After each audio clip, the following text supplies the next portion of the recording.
오늘 설교 제목은 새해 우리는 하나님 나라를 누리며 살아갑니다입니다. 소망이 담겨 있는 말이죠. 제목입니다. 새해 우리는 하나님 나라를 누리며 살아갑니다. 신명기는 이스라엘 백성들이 광야 끝자락, 즉 약속의 땅 진입하기 바로 전에 선포된 하나님의 말씀입니다. 그러니까 모세가 이제 곧 가나안 땅에 들어갈 새로운 세대에게 하나님의 말씀을 선포하고 있는 것입니다. 그들이 약속의 땅, 가나안 땅에 들어가면 어떻게 해야 하나님 나라의 복을, 하나님의 복을 누릴 수 있는지 그것을 설명하고 있습니다. 그런데 이러한 위치와 시점이 우리에게 주는 시사점이 있습니다. 우리 역시 2023년도를 끝내고 이제 2024년도를 막 진입한 단계에 있기 때문입니다. 우리 역시 2024년 어떻게 하면 새로운 해에 하나님의 복을 누릴 수 있을지 고민해야 합니다. 그럼 과연 신명기는 우리에게 어떤 가르침을 주고 있을까요? 오늘 말씀을 통해서 새해 우리의 마음의 다짐을 새롭게 하고 또 하나님의 복을 누리는 그런 시간이 되기를 소망합니다. 오늘 말씀에서 이스라엘 백성들이 치르는 이 전쟁은 하나님 나라를 차지하는 그런 과정이기도 합니다. 가나안 땅은 하나님 나라의 그림자이기 때문입니다. 그 땅을 누가 차지할 수 있을까요? 바로 하나님의 백성인 이스라엘입니다. 그런데 하나님 나라, 즉 천국에는 하나님이 감춰두신 비밀이 있습니다. 그것은 바로 하나님 나라가 천국이 이 땅에 두 번에 걸쳐 온다는 사실입니다. 무슨 의미입니까? 첫 번째로 온 하나님의 나라는 예수님이 이 땅에 오셨을 때 우리 가운데 임한 것입니다. 그리고 두 번째 하나님 나라는 예수님이 이 땅에 다시 오실 때 그때 임하는 하나님의 나라입니다. 두 번에 걸쳐서 온다는 것이죠. 놀라운 사실은 이 땅에 이미 하나님의 나라가 왔다는 것입니다. 그러한 하나님의 나라를 누리며 살아가는 사람들이 누구일까요? 바로 하나님의 백성인 우리 그리스도인들입니다. 그럼 우리는 이미 온 하나님의 나라를 어떻게 누릴 수 있을까요? 새해 하나님의 나라를 누리며 또 예비하신 하나님의 복을 받는 우리가 되기를 소망합니다. 오늘 말씀은 하나님의 나라를 누리는 세 가지 방법에 대해서 소개하고 있습니다. 첫째, 하나님 나라는 연합입니다. 연합. 12절 13절인데요.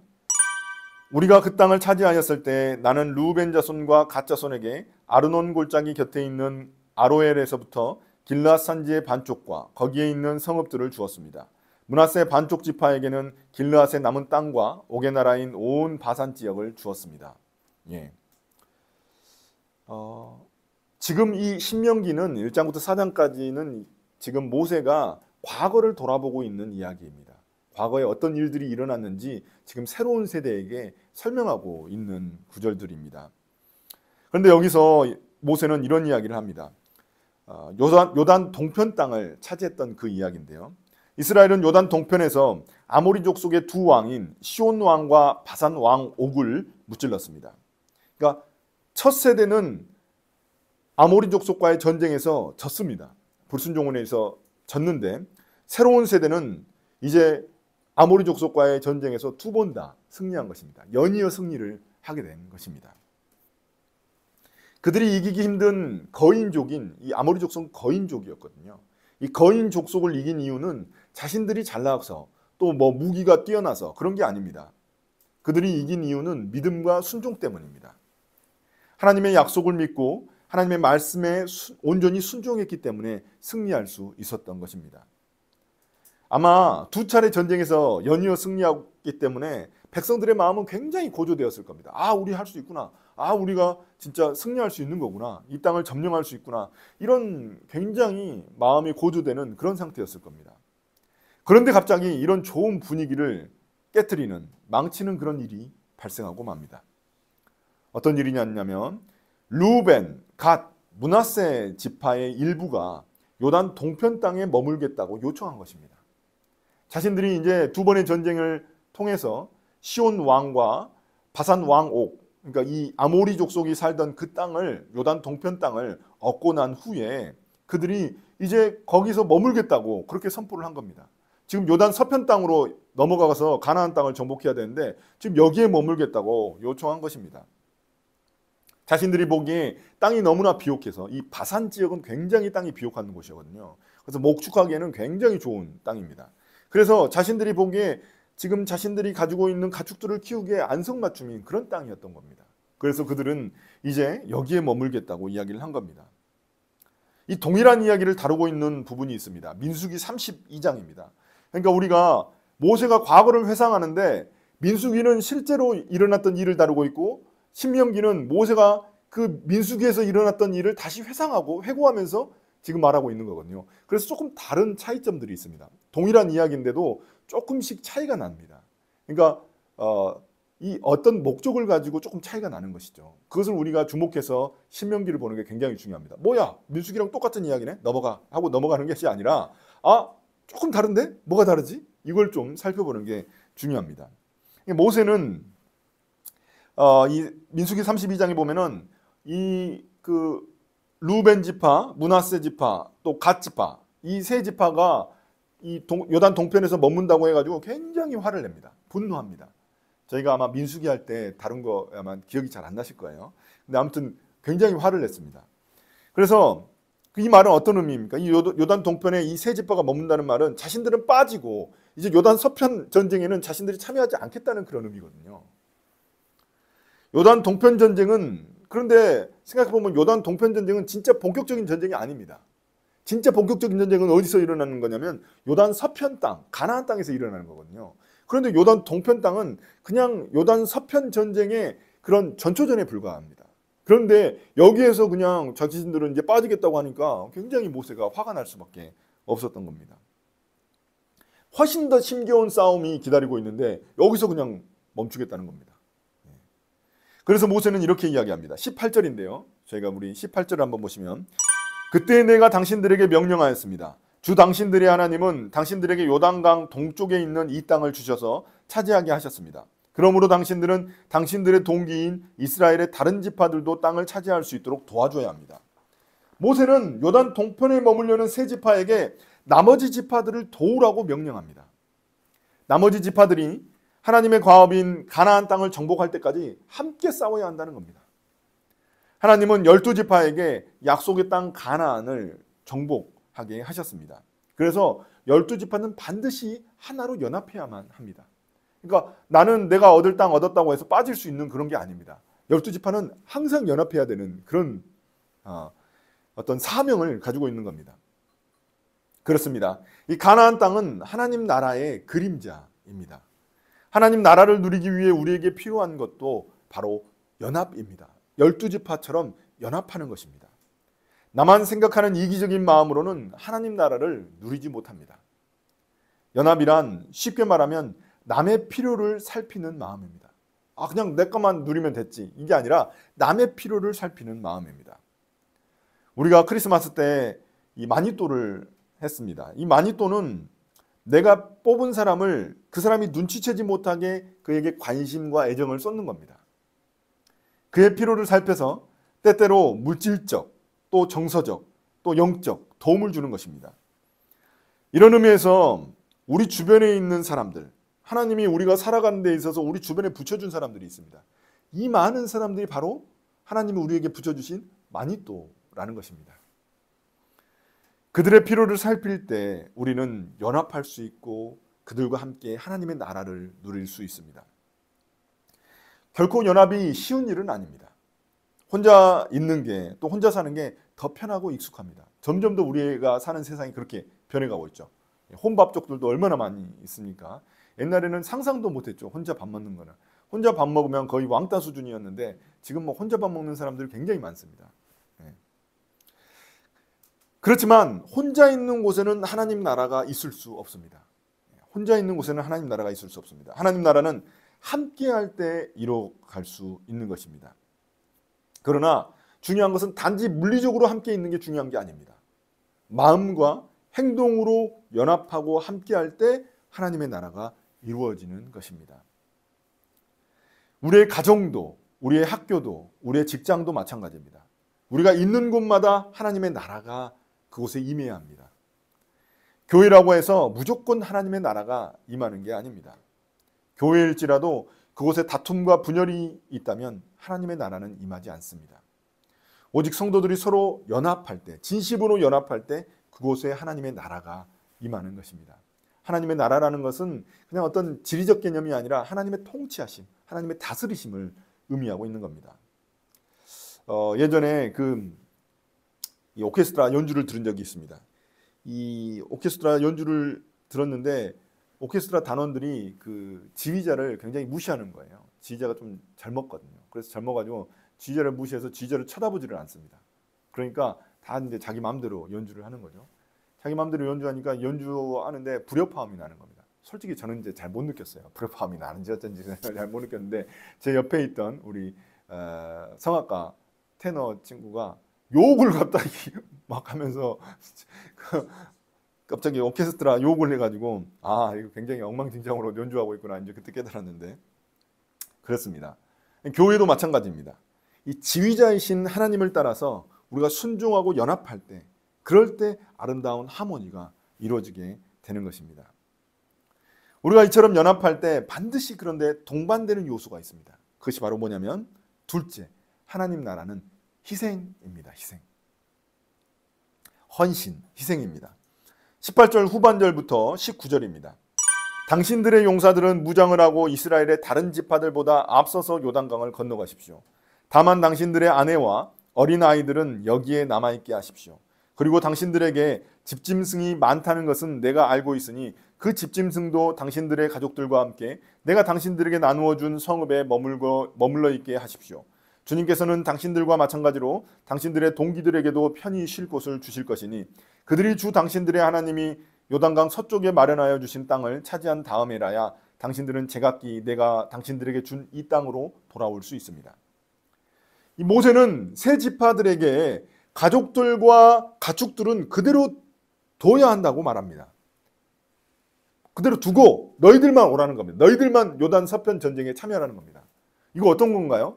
편의를 봐준 거죠. 가족들 다 데리고 가면 굉장히 위험하지 않습니까? 편의를 봐준 겁니다. 그런데 한편으로는 편의를 봐준 거지만 또 한편으로는 약간 인질과 같은 역할을 또 하는 겁니다. 왜냐하면 그 땅에다가 그 가족들을 놔두게 되면 그 가족들도 새로운 땅이잖아요. 그러니까 아모리 족속이 살던 그 땅에 요단 동편 땅에 처음 온 거예요. 그래서 그들도 역시나 다른 타 민족에게 공격당할 수 있는 위험성이 있습니다. 남자들이 다 전쟁하러 빠졌기 때문에 그 여자들하고 아이들하고 가축들만 있는데 굉장히 위험한 거죠. 그런 위험한 요소도 가지고 있는 겁니다. 그러니까 가족들만 남겨둔 채 적들과 싸우러 간다. 이것도 쉬운 결정이 아닌 겁니다. 그럼에도 불구하고 그들이 가려는 이유는 무엇일까요? 바로 형제 지파들이 있기 때문입니다. 형제 지파들을 도와야 하기 때문입니다. 또한 가나안 정복하고 다시 돌아올 수 있다. 자신들은 이 땅에 가족들이 살고 있는 이 땅에 다시 돌아올 수 있다는 그 믿음이 있었기 때문입니다. 그런데 같은 이야기를 다루고 있는 민수기 32장과 좀 다른 점이 있습니다. 이 민수기 32장과 좀 우리가 비교하면서 또 봐야 하는데 32장은 좀 다릅니다. 이 32장에서는 세 지파가 화를 내는 모세에게 먼저 이런 제안을 합니다. 그러니까 모세가 제안한 게 아니라 세 지파가 먼저 제안했던 거예요. 모세가 너무 화를 내니까 자신들이 제안한 게 이 내용입니다. 그럼 우리 가족들을 여기다 남겨두고 우리가 먼저 앞장서서 가겠습니다. 이 이야기를 이 지파들이 했던 거죠. 가족들을 남겨두고 그런 다음에 전쟁을 도우러 나가겠다고 말한 겁니다. 그런데 신명기에서는 마치 모세가 말한 것처럼 그렇게 표현하고 있습니다. 그럼 왜 신명기는 이렇게 표현한 것일까요? 모세가 잘난 체 하고 싶어서 내가 다 한 거야 이렇게 이야기하고 싶어서 그런 걸까요? 아닙니다. 모세는 세 지파들의 순종을 부각하고 싶었던 겁니다. 내가 말했는데 세 지파들이 들었다는 것을 그걸 강조하고 싶었던 겁니다. 이들이 순종해서 이렇게 요단 동편 땅에 이들이 가족들은 머물고 이들이 순종해서 나아갈 수 있었다. 그 이야기를 하고 싶었던 겁니다. 왜냐하면 신명기의 핵심은 말씀에 대한 순종에 있기 때문입니다. 지금 새로운 세대에게 하고자 하는 말은 뭐냐면 말씀에 순종하라는 거거든요. 그 순종의 본을 지금 이렇게 이야기를 하는 것입니다. 또한 모세는 세 지파가 가나안 정복 전쟁에서 선봉에 서야 한다고 말하고 있습니다. 그러니까 선봉에 선다는 건 뭔가요? 제일 위험한 위치에 선다는 겁니다. 그러니까 그들이 먼저 땅을 차지했기 때문에 자신들이 더 큰 위험을 감당해야 하는 거죠. 더 큰 희생을 치러야만 한다는 겁니다. 이 부분도 민수기를 보면은 세 지파들이 먼저 요청한 겁니다. 세 지파들이. 그런데 신명기에서는 마치 모세가 명령한 것처럼 표현하고 있습니다. 그러니까 같은 이야기를 다루지만 민수기와 신명기의 관점의 차이가 좀 있는 것이죠. 그 이유는 앞서 말씀드린 대로 모세는 이 이스라엘 지파들의 순종을 강조하고 싶었기 때문입니다. 그들이 순종했다는 겁니다. 그들이. 이게 이스라엘 백성들을 향한 아버지 같은 그 지도자 모세의 마음인 것입니다. 그럼 우리의 모습은 어떻습니까? 우리는 공동체를 위해 얼마나 희생하려는 마음이 있습니까? 내 이익을 먼저 챙기기보다 먼저 희생해야겠다는 그런 태도가 우리의 공동체를 성숙하게 만듭니다.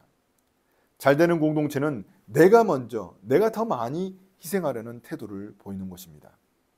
이처럼 하나님 나라는 서로 희생하려는 마음이 있는 곳에 임합니다. 공동체의 연합도 결국 먼저 희생하려는 태도가 있을 때 임하는 것입니다. 제가 언젠가 이 신체 장애를 가진 자녀들을 키우는 아버지의 간증을 들은 적이 있습니다. 이제 그 아버지는 이제 자녀 둘이 그 다 신체 장애를 가지고 있어요. 그래서 태어날 때부터. 그러니까 그 아버지는 그런데 이제 그 가정이 어떻게 돌아가냐면 그 아버지는 집의 모든 활동과 스케줄이 모두 다 그 장애를 가진 아이들에게 맞춰져 있다는 겁니다. 그러지 않겠습니까? 이 모든 활동과 모든 스케줄이 다 그 아이들에게 맞춰져 있는 거예요. 그러니까 어디를 가고 싶어도 자기들이 어디를 가고 싶어도 또 무엇을 먹고 싶어도 또 무엇을 하고 싶어도 절제하고 희생하는 겁니다. 이 아이들을 위해서 절제하고 희생하는 겁니다. 그게 가족이기 때문이죠. 가장 뒤처진 사람에게 맞춰주는 겁니다. 가장 뒤처진 사람. 그게 가족이죠. 교회도 마찬가지입니다. 교회 역시 가장 약한 자에게 맞춰져 있어야 합니다. 어쩔 수 없다는 말처럼 교회에 어울리지 않는 말도 없습니다. 교회가 어쩔 수 없이 누군가를 배제하는 일은 결코 있어서는 안 됩니다. 자, 왜 그럴까요? 교회는 예수님의 십자가 희생 위에 세워진 그런 공동체입니다. 그러므로 교회만큼 희생이라는 핵심 가치를 가진 공동체도 없습니다. 다른 세상의 공동체들 보십시오. 거기는 다 이익에 따라 모이는 겁니다. 자기 마음에 안 싫으면 그냥 나가고 마는 겁니다. 그런데 교회만큼은 희생이라는 그런 핵심 가치를 가지고 있습니다. 세상 공동체는 자기가 또 손해보지 않을 만큼만 그런 희생을 합니다. 그러나 교회는 자신이 손해보더라도 희생하는 공동체입니다. 왜냐하면 그것이 예수님을 따르는 길이기 때문입니다. 교회 리더들은 위에 있는 사람이 아니라 섬기는 사람이고 희생하는 사람입니다. 예수님은 자신의 생애를 통해 그것을 제자들에게 직접 보이셨습니다. 그게 바로 이제 세족식 같은 것이죠. 또 약하고 가난하고 소외된 사람들을 돕고 그들과 함께 하셨던 예수님의 사역입니다. 종으로 오셔서 자신을 죽이기까지 섬기는 그 신이 이 세상 천지에 어디에 있겠습니까? 그러므로 연합과 희생은 하나님 나라를 이루는 데 있어서 핵심적인 요소입니다. 그러나 한 가지 가장 중요한 요소가 아직 빠졌습니다. 그것이 없다면 하나님 나라는 온전히 이루어질 수 없습니다. 그래서 마지막 세 번째, 하나님 나라는 맡김입니다. 맡김. 23절부터 29절인데요. 제가 한번 읽겠습니다. 그때 내가 주님께 간구하였습니다. 주 하나님, 주님께서는 주님의 크심과 권능을 주님의 종에게 나타내 보이셨습니다. 하늘과 땅 사이에 어떤 신이 주님께서 권능으로 하신 것과 같은 일을 할 수 있겠습니까? 부디 저를 건너가게 하여 주십시오. 그래서 요단 저쪽 아름다운 땅과 아름다운 산과 레바논을 보게 하여 주십시오. 그러나 주님께서는 당신들 때문에 나에게 진노하셔서 나의 간구를 들어주지 않으셨습니다. 주님께서 나에게 말씀하셨습니다. 이것으로 내게 족하니 이 일 때문에 더 이상 나에게 말하지 말아라. 너는 이 요단강을 건너가지 못할 것이니 저 비스가 산 꼭대기에 올라가서 너의 눈을 들어 동서남북 사방을 바라보아라. 너는 여호수아에게 너의 직분을 맡겨서 그를 격려하고 그에게 용기를 주어라. 그는 이 백성을 이끌고 건너갈 사람이며 네가 보는 땅을 그들에게 유산으로 나누어 줄 사람이다. 그때 우리는 벳부올 맞은쪽 골짜기에 머물러 있었습니다. 모세의 말입니다. 모세의 말. 모세는 40년 동안 이스라엘 백성들을 인도한 지도자입니다. 자신의 인생 40년을 바친 거예요. 그만큼 더 희생하고 더 고생한 사람은 아무도 없죠. 벌써 1세대는 다 죽었고 이제 2세대인데. 그래서 그는 어떻게든 자신에게 맡겨진 소명을 마치고 죽고 싶어 했습니다. 백성들을 이끌고 그 가나안 땅을 차지해서 그 주님이 주신 그 약속의 땅을 보고 싶은 게 모세의 간절한 마음이었습니다. 그러나 놀랍게도 주님은 이 모세의 이 간절한 기도를 허락하지 않으십니다. 그것을 들어주지 않으십니다. 왜냐하면 모세가 죄를 지은 일이 있기 때문입니다. 학자들은 모세가 그 정도 죄를 지은 것 가지고 가나안 땅에 들어가지 못하는 게 이해가 안 된다고 이야기합니다. 우리도 보통 이해가 안 되죠. 뭐 반석을 2번 쳤다고 해가지고 그거 왜 못 들어가게 합니까? 참 희한하다 이런 생각을 합니다. 그래서 다양한 해석들이 있습니다. 이 학자들의 다양한 해석들이 있습니다. 그러나 가장 중요한 이유가 있습니다. 학자들이 여러 가지 해석들이 있지만 모세가 죄를 지은 것도 맞지만 가장 중요한 이유가 있습니다. 그 이유가 뭐냐면 이거는 모세 개인의 죄가 아니라 이 공동체의 죄이기 때문입니다. 모세는 그 공동체의 지도자이기 때문에 그 죄에 대해서 책임을 져야 할 그런 위치에 있었던 겁니다.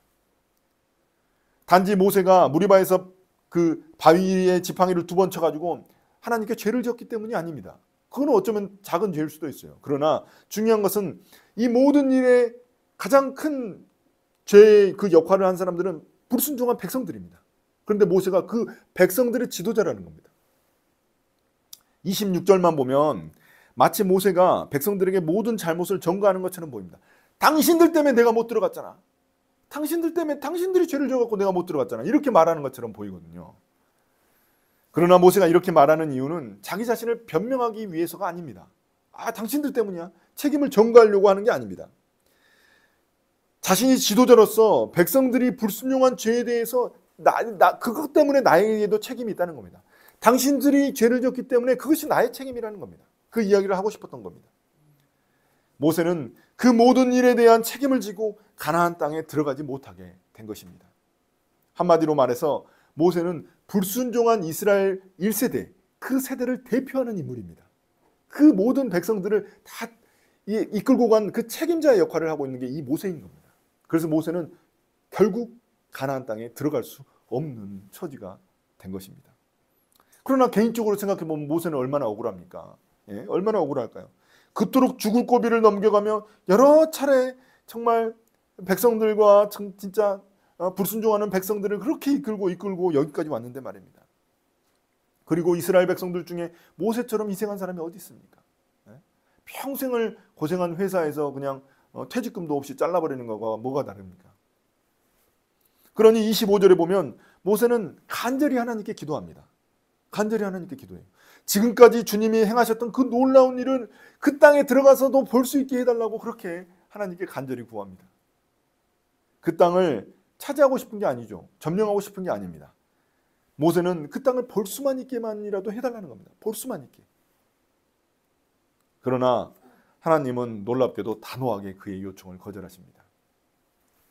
백성들이 이 시내산 아래에서 금송아지를 우상 숭배하면서 하나님을 분노케 한 일이 있었습니다. 그때도 모세가 자신의 목숨을 걸고 하나님께 간절히 기도해가지고 하나님의 그 분노를 가라앉히거든요. 모세는 굉장히 큰 중보자였습니다. 그래서 단 한 번도 하나님이 모세의 기도를 들어주지 않으신 적이 없습니다. 그 당시에 이스라엘 백성들을 버리려고 했는데 모세의 기도 때문에 하나님이 다시 같이 가셨거든요. 그러니까 모세는 엄청난 기도의 사람입니다. 모세는 기도하는 것마다 응답받는 그런 사람입니다. 그런데 하나님이 놀랍게도 이번에 모세의 기도는 들어주지 않으십니다. 모세가 얼마나 간절히 기도했을까요? 여기 표면에 보면은 모세가 굉장히 간절히 기도했던 것 같습니다. 근데 하나님은 어떻게 이야기하십니까? 지금 이 순간부터 모세에게 더 이상 이 문제로 기도하지 말라고 하십니다. 야, 너 이거 가지고 나한테 더 이상 기도하지 마. 이렇게 말씀하십니다. 저 같으면 굉장히 억울할 것 같습니다. 연합과 희생에 있어서 그 누구보다 앞장던 사람이 모세입니다. 그런데 이제 와서 여호수아에게 모두 넘겨주고 빠지라고 하니 얼마나 억울하겠습니까? 그러나 하나님은 마냥 모세의 요청을 또 무시한 것은 아닌 것 같습니다. 모세라가 얼마나 하나님하고 친밀한 사람입니까? 그래서 모세의 요청을 그냥 너는 볼 수 없어. 그냥 여기서 죽어. 이렇게 하신 것이 아니고 그래도 조금 모세의 요청을 좀 들어주신 게 있는데, 그게 뭐냐면 비스가 산 꼭대기에 올라가 가지고 사방을 바라볼 수 있도록 해주십니다. 그러니까 저기 요단 서편 땅을 바라볼 수 있도록 해주시는 거예요. 그러니까 직접 가서 보지는 못합니다. 그렇지만 산 꼭대기에서 볼 수 있도록 해주시는 거예요. 무슨 의미입니까? 너가 보는 그 약속의 땅 결국 점령할 거야. 그러니까 믿어. 더 이상 이제 너의 역할은 여기까지야. 그냥 보고, 이스라엘 백성들이 곧 차지할 땅이니까 그냥 너가 볼 수 있도록, 너가 이걸 보고 그냥 마음에 만족하려, 이렇게 이야기를 하시는 것이죠. 그러니까 너는 사명을 다 했으니까 이제 너는 쉬고 모든 걸 여호수아에게 맡겨줘, 이렇게 이야기하는 겁니다. 여호수아는 새로운 세대를 대표하는 그런 지도자거든요. 이것이 바로 하나님의 나라입니다. 아무리 자신이 모든 노력을 다해서 뭔가 나에게 모든 걸 주어진 걸 다 했다고 해도 결국에는 마지막에는 하나님께 맡겨야 하는 것이 바로 하나님의 백성들의 사명입니다. 내가 내 자리에서 충실히 역할을 다했다면 그것으로 만족해야 하는 것입니다. 자신이 아니어도 하나님의 뜻이 이루어질 거라고 믿어야 합니다. 그것이 바로 진정한 믿음입니다. 우리가 흔히 내가 원하는 것을 얻어내는 것만 믿음이라고 생각하기 쉽습니다. 그러나 내가 원하는 것을 버릴 수 있는 것, 이거는 또 진짜 믿음이거든요. 그러니까 내가 마지막에는 하나님께 내가 진짜 원하는 것을 내어드릴 수 있을 때, 맡겨드릴 수 있을 때, 그때 진짜 믿음이라고 말할 수 있는 것입니다. 이제 오늘 말씀을 마무리하겠습니다. 새해 여러분의 기도 제목은 무엇입니까? 두세 가지씩 다 가지고 오셨죠? 올 새해 하나님이 나를 위해 예비하신 그 복을 우리는 누리기를 원합니다. 그러기 위해서 우리에게 필요한 세 가지를 오늘 나눴습니다. 바로 연합하는 것, 희생하는 것, 그리고 마지막으로 맡기는 것입니다. 하나님 나라는 이 세 가지를 통해 우리의 삶 가운데 이루어질 것입니다. 새해에 정말 하나님의 나라의 백성인 우리의 삶을 통해 지난 설교에서 말씀드린 것처럼 하나님의 거룩하심이 드러나기를 간절히 원합니다. 그리고 하나님의 나라가 우리의 삶 가운데, 우리의 삶 구석구석 가운데 하나님의 나라가 임해서 하나님이 예비하신 모든 복을 누리는 저와 여러분 2024년이 되기를 간절히 예수님의 이름으로 축복합니다. 아멘.